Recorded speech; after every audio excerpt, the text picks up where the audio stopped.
deserve to be the transformational leader that elevates every organization, every situation, every outcome that you're a part of. And with your permission today, we're going to help you learn how to do that through some things that we've developed and learned over the years. I've lived through combat. I've taken men through combat. I can remember one firefight that I was in where the bullets were coming so close to my head that as they impacted the wall next to me, the blowback from the wall and the dust sprayed across my face. And at that moment, if it wasn't for the night vision goggles that I was wearing, if it wasn't for the ballistic eyewear I was wearing, who knows what my eyes would be seeing today. And a lot of people ask, what is the hardest part about surviving chaotic moments? What is the hardest part about surviving combat? I will tell you that the hardest part was not staying alive. The hardest part was not keeping someone else alive. The hardest part, it wasn't even staying disciplined to follow through with the battle drills, the things that we learned to do to stay alive. It wasn't hard to do that. The hardest part came in the silence after the chaos. It came in the moments when it was quiet. It came in a moment when I looked at one of my friends and he looked me in my eye and he gently said, I can't go out again tomorrow night. I can't do this anymore. It came when one of my soldiers was found barricaded in the bathroom and he wouldn't even come out to eat.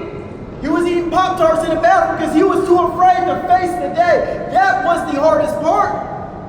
But what I have to share with you is that during those moments, rank didn't matter.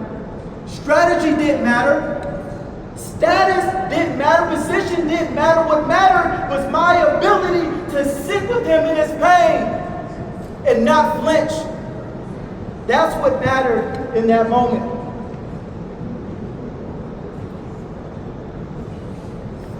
You're probably wondering, hey, we're at a leadership conference. I'm not walking into a courtroom and somebody's shooting at me. I'm not getting blown up when I walk into my workplace or walk into my home. But the reality is that leadership is real and you are. Even if it's not something physical that's happening, sometimes it's verbal. Sometimes it's emotional. Sometimes it is mental. So as a leader, you are taking more on than you probably give yourself credit for. And if you don't understand how to manage yourself, you're probably giving things in a way that are not meant to be given in the environment that you are. Every single one of you walked into this room carrying something. I walked into this room carrying something. Some of you are carrying the weight of your organizations.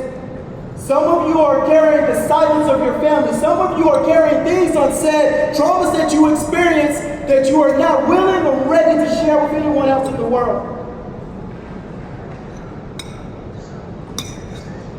But that tells me something, because we're all sitting in this room and we're having a conversation about diversity and leadership. That tells me that leadership is not just about systems. It's not just about organizations. It's about healing. Because what I know about healing is that unhealed people, regardless of the system you create, they break systems. But a healed leader has the ability to transform the world. And I know this because I lived it. I spent many years serving in special operations at the nation's top 1%. And I can tell you that after serving many years in special operations, there was a point where I had so much success after success. I was number one on every promotion list for over 10 years. I was number one on every peer bout against hundreds of others for over 10 years. I was number one at every academic and physical school I attended for over 10 years. I had all the success, had all these rewards that were mounting up, but I was empty inside. I remember laying on my floor, a cold wooden floor one day, and I can remember the tears rolling down my face. And I remember how cold those tears felt in that moment. I could lead men, I could lead women, I could lead people, I could lead other peoples in missions across the world, but I couldn't lead myself out of my own pain. I was carrying trauma, and it was killing me inside. Trauma that I thought I buried, but I hadn't buried yet. And so that night I had to make a decision. Am I going to remain a prisoner of unhealed wounds, or am I going to step into the science of how trauma shapes us? Choosing to be rooted in healing, choosing to be rooted in emotional intelligence, choosing that there is another way to go. And that choice didn't just change me, but it changed how I lead organizations. It changed how I lead my family. It changed how I lead in relationships. It changed everything about me and those that are connected to me in any kind of way. The message today is the message of a 1% leader. And I would tell you that the difference between leaders who simply manage and leaders who transform is often just 1%. And that's the choice to heal. That's the choice to feel. That's the choice to lead differently. But just for a moment, I want to change the pace. Lions. Everywhere I look, I see a lion. People love lions. I love lions. They're in logos. People use them as part of messages. And they stand for so many things. It's a point of inspiration. There are probably a couple Leos in the house. Woo! Yeah, I heard a couple. There we go. And I respect the lion. I love the lion. I love what the lion stands for, but I also love what the human spirit stands for. The human spirit is undefeated. The human spirit is overcoming. But I did some research online. It's like, let me look into a lion a little bit, learn a little bit more. So I did. And one thing that was really interesting is that the average weight of a lion's heart is 3% of its body weight. The average weight of a human heart is about 4% of our body weight. And to me, that 1% is the difference. That 1% matters. That 1% says that you have the ability to see past your trauma. You have the ability to see past your pain. You have the ability to move past situations that are unheard. And if you can see past that mountain, if you can see past your challenges, then you can lead others as well. Whether that's others that you're leading in your relationships, others that you lead in your workplaces, others that you lead on a daily basis. You have the ability to do that. But that starts with the choice. On one of these slides, or on this slide, you see something that says your story of trauma, healing, and resilience. And I absolutely love what resilience stands for. It's the ability to go through something difficult and bounce back. It's the ability to get hit and get back up and keep getting back up. The mental toughness and intestinal fortitude that is required for building resilience is phenomenal, and I love it. But I will say this. If you've experienced a traumatic event, it has changed you. You are no longer the same as you were before that traumatic event. And so if you try to bounce back and you're unhealed, then now maybe the things that you're saying is the bullet. Maybe it's not intended for that particular audience, but you're speaking from a behavior and you're not really sure where it's coming from, because we know that behaviors are connected to our thoughts. They're connected to our emotions. And if you don't take the time to understand your emotions and your thoughts, if you don't teach the people you're leading to understand their emotions and thoughts, then their behaviors they won't understand either. I don't know why I did that. I don't know why I said that. I shouldn't have done that. I should have said something else. I should have done something else.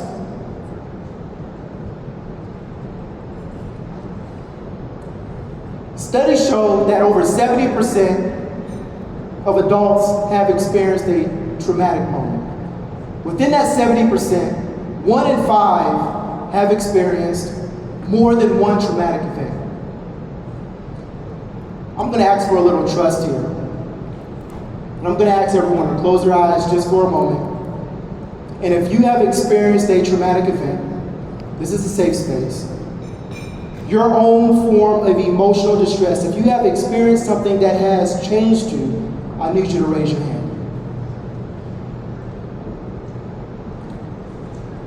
Open your eyes and look around. So although studies show 70%, science says that, in this room there's a lot more. when you walk out of this room, or when you send an email or a text, or you communicate with somebody outside this room, you're probably communicating with somebody who has experienced a traumatic event as well. You're probably leading somebody in your organization, somebody in your workplace, somebody in your family, a relationship that you're managing, a friendship of somebody who has experienced a traumatic moment. And the reason why I'm bringing this up is because we have to learn to manage ourselves before we can manage AI. AI is incredibly important, and I am a fan of artificial intelligence. I love it. I love how it is helping with human development, it's solving problems with us. I love its impact on this world and technologies. But you have to learn to manage through emotional intelligence and healing. Humans that learn to manage emotional intelligence and healing are going to lead other humans who manage AI and other technologies. And so as a leader, you're making thousands of decisions a day. From the night before when you set 10 alarms and said, I'm going to sleep through all of them, and then you actually did sleep through all those 10 alarms the next day. You're making thousands of decisions a day, and those you're connected to are making hundreds of decisions every day. And so you have to understand you before you can help someone understand themselves in the workplace. And so going back to that firefight, going back to that moment of chaos and that moment of silence, if I didn't have self-awareness, if I didn't understand how that situation landed on me, if I didn't understand how to manage my own emotions and manage my response in that moment, then I could have said something that could have ignited another fire, another kind of fire. I could have said something that deterred someone else's life in the wrong direction. So I had to understand self-awareness. I had to understand self-management. I had to understand relationship management, because although he doesn't want to go back out tomorrow and do this all over again, we have a responsibility and a duty to do what we were called to do. And so I have to find a way to manage that relationship in a way that's healthy for him, it's healthy for me, it's healthy for the organization and the purpose. And then social awareness. You have to be aware of what's going around socially. What will I say that is going to impact this environment? But you have to understand the environment that you're in before you can even think through that thought.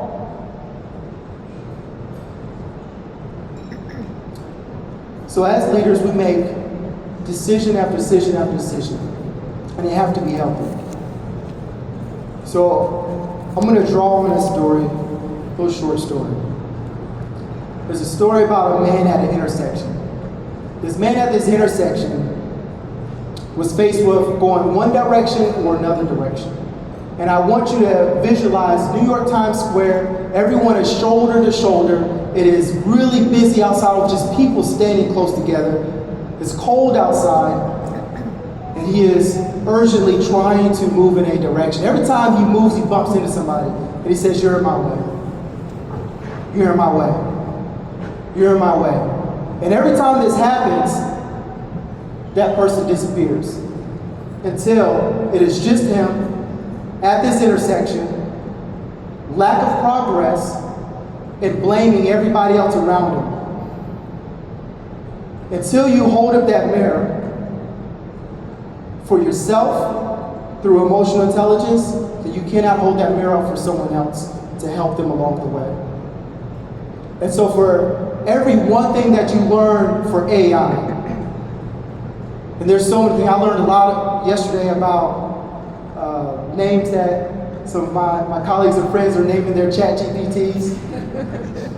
I'll reserve that. I don't want to put y'all on blast, but I respect that.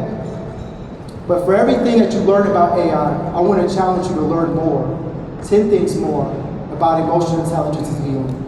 Start with social awareness, relationship management, self-awareness, and self-management as the 4 pillars. And then with that, going back to the 1%, I got a question. With everything that we've accomplished over the years, over the centuries, through our ancestors, do you want to be the human or do you want to be the lion? I know I want to be the lion. I don't. I want to be the you. But with that, there's something that you have to understand. You have to understand that you cannot walk into who you were called to be. You cannot walk into who you are supposed to be in this world. You cannot walk into the fullness of your capabilities. You cannot walk into capability if you are still stuck in the shadow of yesterday. And sometimes that shadow of yesterday, it comes from unhealed trauma or epigenetics. Epigenetics. By show of hands, who knows what epigenetics is? I absolutely love this topic. Do you realize that the adverse experiences of your great-grandparents can impact you today? There's studies that shows that you don't have to go through the adverse experiences in order to be impacted. There was a study done on rat pups, and the reason why they use rat pups is because they closely match our DNA. So they use these rat pups, they put them in a cage, and then they start off with this almond scent stimuli. So the rat pups will go to the stimuli, and then they'll get zapped. So then the rat pups, they'll grow up, they'll have babies, and their babies will have babies. And guess what? They would avoid those cages. And I found that so fascinating because their great ancestors experienced that, not them. But they knew to avoid the cages. There was another study called the Dutch Winter Hunger. In 1944, they found that the women were pregnant and they experienced a great deal of famine. They found that to the third generation, you guys, the children experienced high blood pressure, diabetes, hypertension, because they knew to store or to eat more than usual. This also went on with the Holocaust, of course, slavery. We are responding out of traumas that our ancestors have experienced, you guys. And it's so impactful that we are aware of the trauma that they've experienced, so we can circumvent that and we can heal so we don't have to give that to our future generations. And my stint as an adoptive therapist, you guys, and I absolutely love being an adoptive therapist. For years, children would come to residential treatment centers for about 16 to 20 weeks. And you can imagine the traumas that they experience. Not only do they feel a sense of rejection from their bio parents, they also feel extreme rejection from their adoptive parents because of the behaviors that their adoptive parents couldn't handle. So although they were in a good environment, although they were safe, although they felt loved, you guys, they still were prepared from the womb they came out of. Fascinating. So let me tell you a story, you guys. It was a cold and rainy day, and I remember this like it was yesterday because I decided to wear heels on this day, which was like really stupid, and my heel got stuck in the mud, and I almost fell. And before I could get upset, I got a phone call, and I got a phone call that one of the adoptive girls that I work with ran away, and my heart sunk. Because with this girl, we made so many strides. She overcame so many battles, so many struggles, but yet she was still resorting to adverse behaviors. So I had only been working with her and her adoptive parents for about 2 weeks. In a short time, we already faced mountains together. She was outspoken, sharp-witted, often rude to other girls in the group. Yet I had also seen glimpses of her courage and how far she has come in such a short time. She wanted to belong, but in her behaviors told a different story. She would pick on all the other girls relentlessly, but she would let the boys talk to her any kind of way. Her history showed a record of abuse. No physical harm, no verbal abuse, no emotional harm. So I'm asking, why is she displaying this? So I digged a little deeper and I found that her mom struggled with substance use, and she too was a runaway when she was younger. So I made those correlations and parallels that her bio mom, so she was acting adversely in behaviors that her bio mom would demonstrate, right? So the deeper I worked with her, the more the truth emerged. Though she hadn't grown up with her birth mother and only recently met her, she carried with her body and mind the residue of her mother's trauma.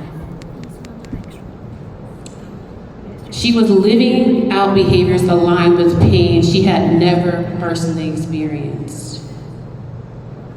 This is what we now understand as epigenetics. The way trauma can be passed down, not just through environment, but even through biological legacy of stress and survival. She was fighting battles that weren't entirely hers, but they had already become hers to overcome. I wonder how many people in this room may have thought about that you may be fighting battles that they're not yours to overcome.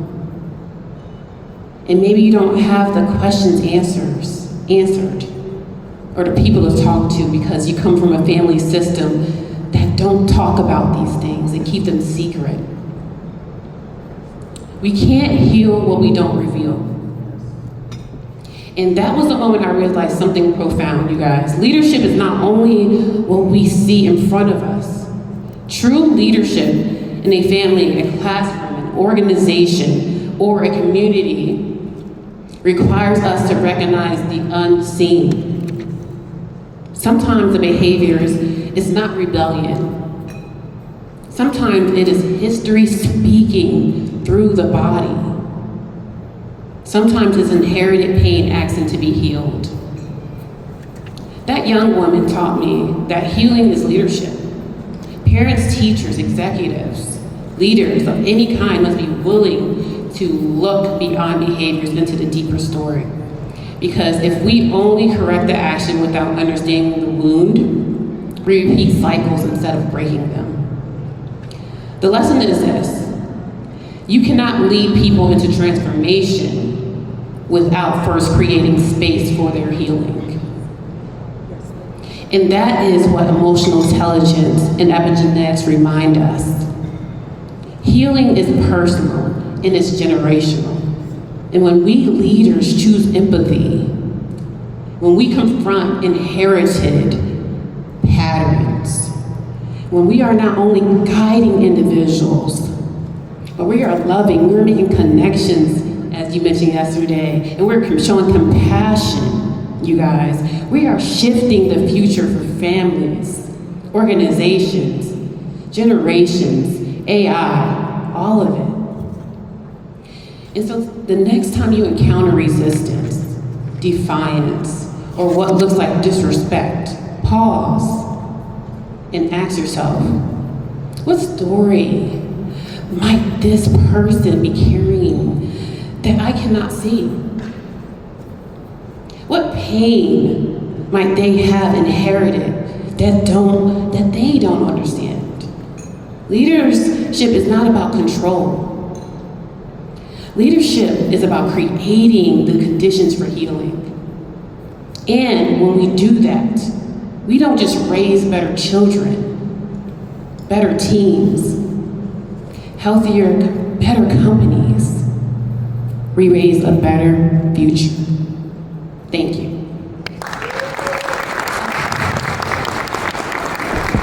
Thanks for clapping, because I also have good news.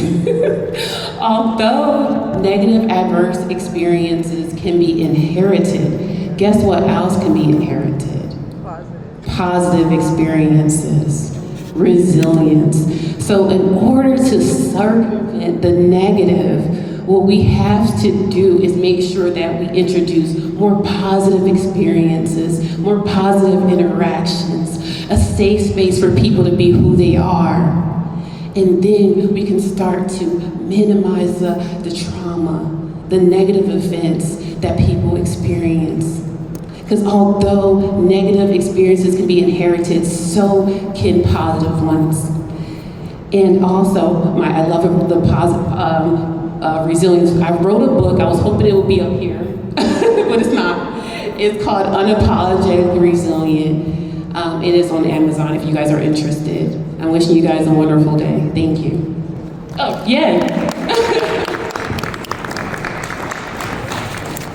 So, in closing, we all know that AI is here to stay.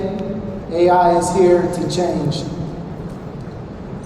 But I will challenge you with that. I'm going to ask everybody to do something for me. Just stand where you are in your seats. Stand up right next to your seats.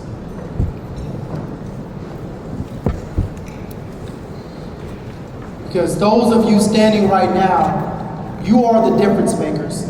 You are the change makers. You are here in this room because diversity and leadership matters to you. Whether it's because something that you experienced or somebody that you lost along the way or who lost their way, you feel something that drew you here to say, I must be part of the change. But I have something for you. I want you to repeat after me. I am the change. The change. I am the change. The change. I am I am the change. the change.